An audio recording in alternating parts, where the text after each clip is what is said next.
3 spoon corn flour, salt, మిరియాల పొడి వేసుకొని కలుపుకోవాలి. కొంచెం వాటర్ వేసుకునే విధంగా దీన్ని ఆయిల్లో ఇలా వేసుకొని ఎర్రగా కాల్చుకోవాలన్నమాట.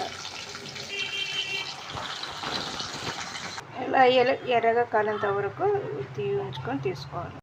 మష్రూమ్ ఫ్రైడ్ రైస్ చేస్తున్నాను. 2 టేబుల్ స్పూన్ ఆయిల్ వేసుకొని సన్నగా తరిగిన వెల్లుల్లి, ఆనియను, క్యాప్సికము, కరివేపాకు, గ్రీన్ చిల్లీ వేసుకొని ఇలా ఎంచుకోవాలి.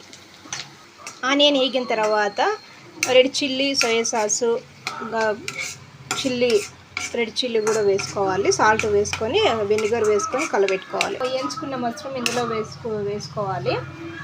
ఇప్పుడు రైస్ వేసుకోవాలి. ఫ్రైడ్ రైస్ మసాలా అందుకు వేసుకోవాలి.